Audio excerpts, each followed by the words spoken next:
Hello everyone, welcome to the mind matter. मैं परवीन जवाले आपके साथ फिर से एक बार हूँ टीपीए की नेक्स्ट क्लास में। इससे पहले हमने जो पढ़ा था उससे आगे बढ़ते हैं और बिना टाइम वेस्ट के सबसे पहले शुरुआत करते हैं। हम क्या क्या पढ़ चुके हैं।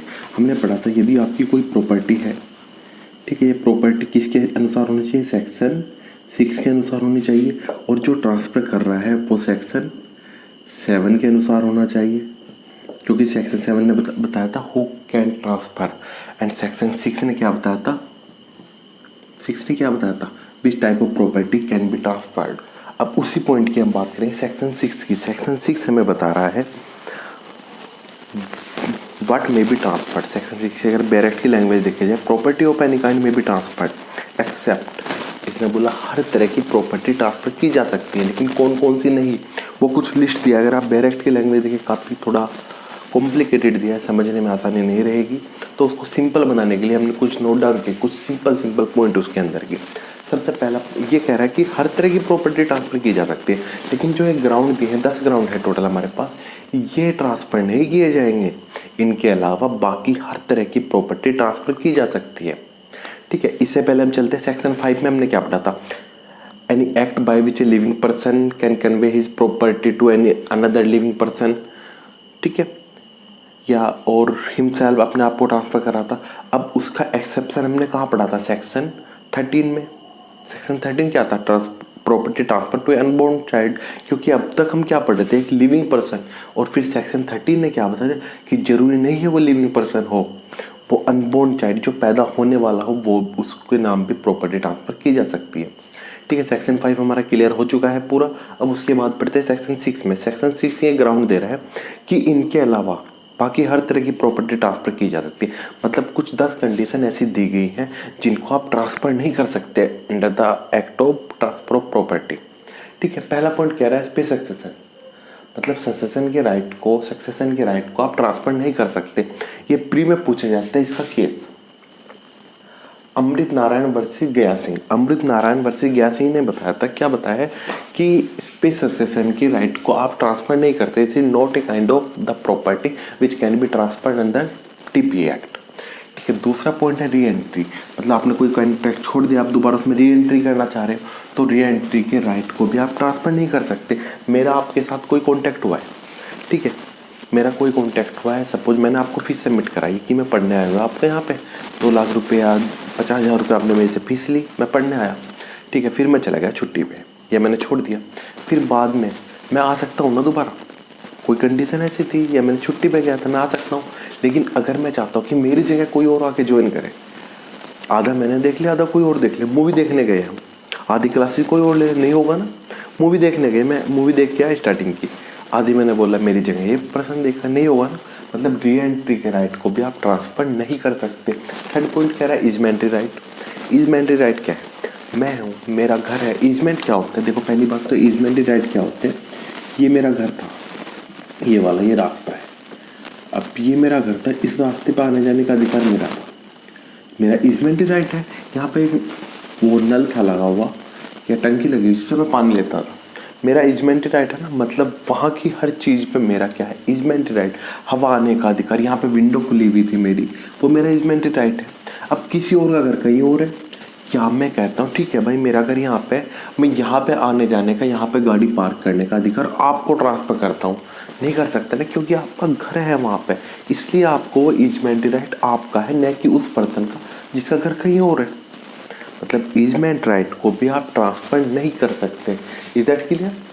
Fourth point is personal vested interest, ठीक है। अगर कोई पर्सनल इंटरेस्ट आपके लिए क्रिएट किया, किसके लिए, आपके लिए, तो आप उस इंटरेस्ट को थर्ड पर्सन को ट्रांसफर नहीं कर सकते। फिफ्थ कह रहा है फ्यूचर मेंटेनेंस।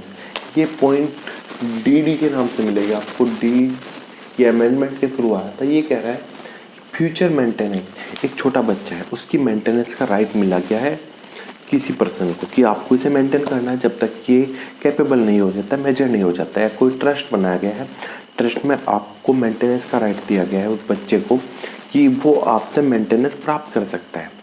तो क्या वो ट्रांसफ़र मेंटेनेंस का राइट किसी और को ट्रांसफ़र कर सकता है। कोई विडो है, ठीक है, वो अपने सास ससुर से मेंटेनेंस का राइट ले रही है। मेंटेनेंस है ना 125 to 128 CRPC। मेंटेनेंस वही तो ले सकते हैं, कोई और थर्ड पर्सन को अधिकार थोड़ी देगी वो कि मैं तो वाइफ थी उनकी, मैं मेंटेनेंस नहीं लेना चाहती। आप वहाँ से मेरे नाम से मेंटेनेंस अपने आपको ट्रांसफ़र कर देती हूँ, मैं लिख के दे देती हूँ कि वो मेंटेनेंस आप लोगे। आप केस डाल दो, नहीं डाल सकते ना। और इसके लिए केस काफ़ी इंपॉर्टेंट है, प्री में भी पूछा गया है, असद अली वर्सेस हैदर अली। इस केस में कहा गया था फ्यूचर मेंटेनेंस, ठीक है, future maintenance can not be transfer under TPA act. Clear. आगे बात करते हैं। मैं राइट टू सू, आपने कोई रॉन्ग किया है मेरे साथ, मैं रॉन्गफुल कुछ हुआ है मेरे साथ, मेरे सिविल राइट का हनन हुआ है, सिविल रॉन्ग हुआ है मेरे साथ, मैं केस करना था मेरे को आपको, मैं किसी और को ट्रांसफर करता, तो भाई एक काम करो आप केस कर दो। मैंने लिख के दिया मेरी जगह से केस ये लड़ेगा। लीगल रिप्रेजेंटेटिव अलग है, लेकिन जो मेरा हनन हुआ है, मेरा डेफेमेशन हुआ, मैं ही केस करूँगा ना। मैं कहता हूँ भाई आप केस लड़ो, ठीक है, कि आप केस कर सकते हो, नहीं हो सकता। शंकरप्पा खोतुम्बाई शंकरप्पा खोतुम्बाई KHOTUMBAI 1942 का केस है। ये कह रहा है एक्शनेबल क्लेम है जो आपका, ठीक है। ये कह रहा है कि जो राइट ऑफ शू है, एक्शनेबल क्लेम की बात नहीं कर रहे हैं यहाँ पे, हम बात कर रहे हैं कि चीज़ की जो आपका मेसने प्रॉफिट होता है, ठीक है। इस केस में बात करें मेसने प्रॉपर्टी। मेसने प्रॉपर्टी क्या होता है? अगर आपने किसी इमूवेबल प्रॉपर्टी पर कब्जा किया हुआ है, किसी इमूवेबल प्रॉपर्टी पर अवैध कब्जा किया है, उससे जो लाभ आप प्राप्त कर रहे हैं, या फिर अगर उस प्रॉपर्टी पे आप भले ही कुछ लाभ प्राप्त न कर रहे हैं, आपने पोजीशन किया गया है उसको, और अगर प्रॉपर वे में किया जाए तो उससे होने वाला लाभ, जो संभावित लाभ है, वो प्राप्त करने के लिए मैं आप पर केस डाल सकता हूँ। वो केस मेरी प्रॉपर्टी मैं ही कर सकता हूँ ना, मतलब कोई और पर्सन नहीं कर सकता। इसने बोला एक्शनेबल क्लेम, सॉरी मेसने प्रॉफिट एक नॉन ट्रांसफरेबल है, और वो मैं राइट टू सू के अंतर्गत आएगा, और यहाँ पे ट्रांसफर नहीं हो पाएगा, ठीक है। आगे बात करें पब्लिक ऑफिस। मैं पुलिस ऑफिसर हूँ, मेरी जॉब लगी, मैं आपको ट्रांसफर थोड़ी कर सकता हूँ, भाई आप जॉब कर लो आके, यहाँ पे नहीं कर सकते ना।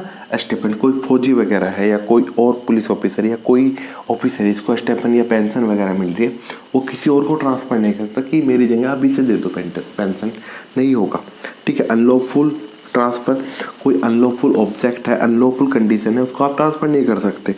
और अदर कुछ कंडीशन, अदर ETC जहाँ डाल देते हैं वहाँ पे कुछ भी जुड़ सकता है बाद में, ये सब जुड़ेगा कौन, आपकी कोर्ट जोड़ सकते हैं अदर्स में। क्लियर। उम्मीद है सेक्शन 6 आपको समझ आ गया। और सेक्शन 6 में हमने सिर्फ ये बताया क्या क्या चीज़ें ट्रांसफर नहीं की जाएंगी, और यही क्वेश्चन आपके एग्जाम में बनता है, कौन कौन सी property, which kind of property can not be transfer under TPA act, ठीक है। सेक्शन 6 से मेंस का क्वेश्चन बनता है, बहुत अच्छा क्वेश्चन जो आपके एग्जाम में बार बार आता है। तो ये केस देख लेना, एक दो केस आप और देख लेना, तो एटलीस्ट 2 केस तो आपकी किसी भी क्वेश्चन में होने चाहिए, ताकि एग्जामिनर को भी अच्छा लगे कि हाँ आप कुछ पढ़ के आए, ठीक है। आगे बढ़ते हैं सेक्शन 7। देखो ये दोनों सेक्शन हमने हल्के हल्के डिस्क्राइब किए थे लास्ट क्लास में, कल वाली क्लास में, ठीक है। अब पढ़ रहे हैं हम सेक्शन 7 के बारे में। कह रहे हैं कौन कौन ट्रांसफर कर सकता है। सीधी सी बात है, जो ओनर होगा और जिसे अथॉरिटी होगी किस चीज़ के लिए, कुछ भी प्रॉपर्टी को ट्रांसफर करने के लिए। क्लियर। सेक्शन 7 की अगर बात की जाए, कह रहा है person competent to transfer, every person competent to transfer the entitle to the property, जो उसका अधिकारी को ओनरशिप होगी, और authorise to dispose the transfer property not his own, जो उसकी प्रॉपर्टी नहीं है लेकिन वो अथोराइज है, उसको अथॉरिटी दी गई उसको ट्रांसफर करने की, ठीक है। Is competent to transfer the property either wholly or in part, मतलब पूरी और उसके पार्ट में भी ट्रांसफर करता है, जिसको अथॉरिटी दी गई है किसके द्वारा, ओनर के द्वारा, उस प्रॉपर्टी को ट्रांसफर करने की, ठीक है। सीधी सी बात, ज़्यादा कुछ नहीं, आपको 3 पॉइंट याद रखने। पहला पॉइंट ये कह रहा है जो section 11 and 12 Indian contract act के अंतर्गत कॉम्पिटेंट होंगे वो ट्रांसफर कर सकते हैं। नंबर 2, दूसरा क्या कह रहा है,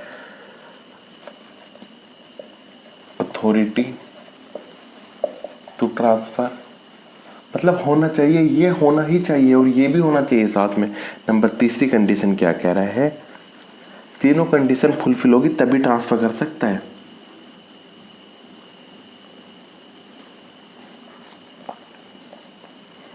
थर्ड कंडीशन ये कह रहा है ट्रांसफर में transfer the property in the circumstances to extend and in the manner which provide by law,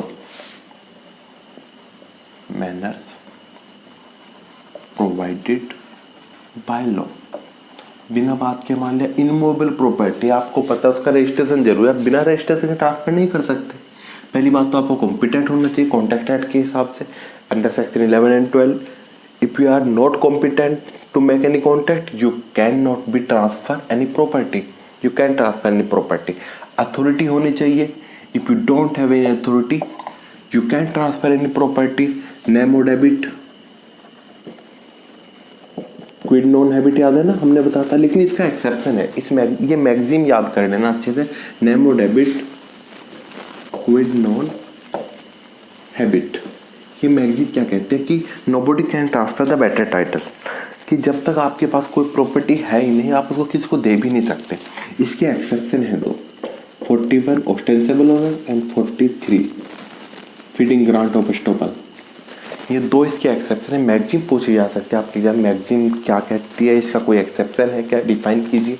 पहले मैगजीम आप डिफाइन करोगे, बताओगे सेक्शन 7 में है क्या क्या कंडीशन होती है, फिर इसके दो केस लो डाल देना अच्छे अच्छे। जब सेक्शन 41 आएगा तब हम आपको केस लो देंगे, वो केस लो आप डायरेक्ट यहाँ पर डाल देना, ठीक है। फिर उसके बाद इससे एक्सेप्शन देना, सेक्शन 41 और 43, ये दो इसके एक्सेप्शन है इस मैगजीम के, ठीक है। तीसरा, कोई मैनर जिस तरह लॉ में प्रोवाइड है उसी हिसाब से आप ट्रांसफर कर सकते हो, उसके अलावा नहीं कर सकते। क्लियर? उम्मीद है ये चीज़ें आपको समझ आ गई होंगी।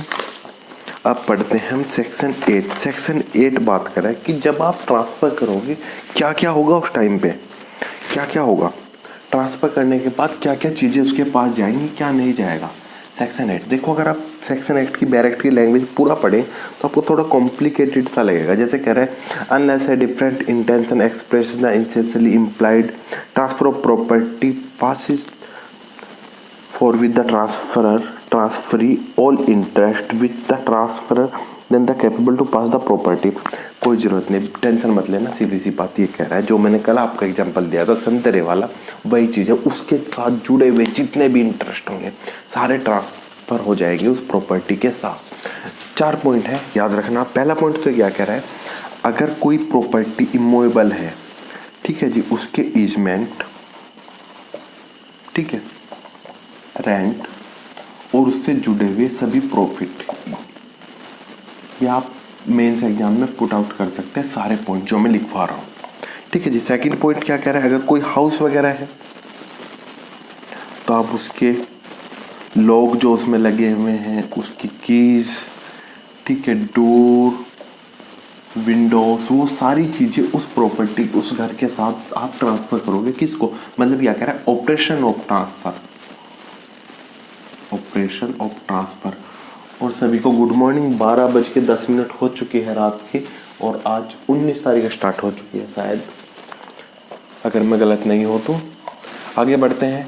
अगर कोई मूवेबल प्रॉपर्टी है, कोई अटैच टू अर्थ है, attach to earth, any movable property, तो उसका इंस्टॉलेशन जो भी पार्ट है वो सारे पार्ट उस प्रॉपर्टी के साथ जाएंगे। सपोज आपने एक मशीन ली है, मेरे गोदाम में एक मशीन थी, ठीक है, कुछ मान लिया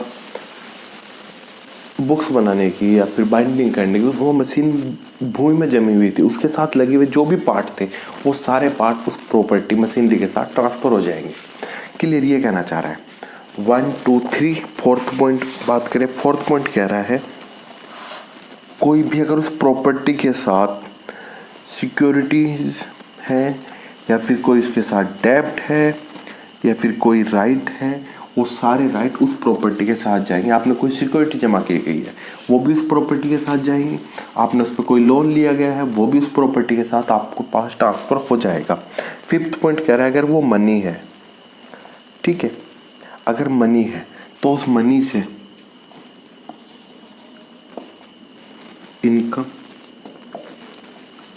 इंटरेस्ट और डेप्ट, उस मनी से जुड़ा हुआ जो भी इंटरेस्ट है वो सब उस प्रॉपर्टी के साथ ट्रांसफ़र हो जाएगा। उस मनी के साथ मान लिया 5 लाख रुपए मैं आपको ट्रांसफ़र कर रहा हूँ, 5 लाख मैंने बोला बैंक में जमा, मैं आपको चेक दे रहा हूँ, आपको ट्रांसफ़र हो जाएंगे, तो उसका जो इंटरेस्ट होगा वो भी आपको मिलेगा। अगर उस पर कोई डेप्ट है वो भी आपको मिलेगा।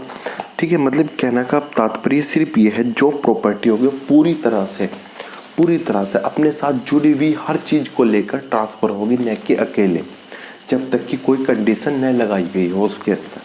क्लियर? आगे बढ़ते हैं। सेक्शन 9 बात कर रहा है order transfer. A transfer of property may be made without writing in every cases in which writing is expressly required by law. ठीक है, कि अगर कोई प्रोविज़न ऐसा नहीं है कि वो रिटर्न में होना चाहिए तो आप उसको ओरली भी ट्रांसफ़र कर सकते हो। सिर्फ इतना बताएं। हल्का सा ओवरव्यू देखते हैं। सेक्शन 5 में बताया ट्रांसफ़र की डेफिनेशन, ट्रांसफ़र ऑफ प्रॉपर्टी। 6 ने बताया कौन सी प्रॉपर्टी ट्रांसफ़र हो सकती है। 7 ने बताया कौन कौन ट्रांसफ़र हो सकते हैं। 8 ने बताया ट्रांसफ़र होने के बाद क्या होगा, और इन सब के साथ कौन जुड़ा था, सेक्शन 9 ने ये बताया है कि कैसे ट्रांसफ़र होगा। ओरली भी हो सकता है और रिटर्न भी हो सकता है। Is that clear? उम्मीद है ये चीज़ें आपको समझ आई होगी। रात का टाइम है, 12:30 बजने वाले हैं अब शायद। ठीक है, उम्मीद आपको चीज़ें समझ आएगी। मिलते हैं नेक्स्ट क्लास में। अगर वीडियो पसंद आए लाइक शेयर और सब्सक्राइब करें और कमेंट करके बताएं कितना समझ आ रहा है आप लोगों को। Okay guys, all the best, thank you.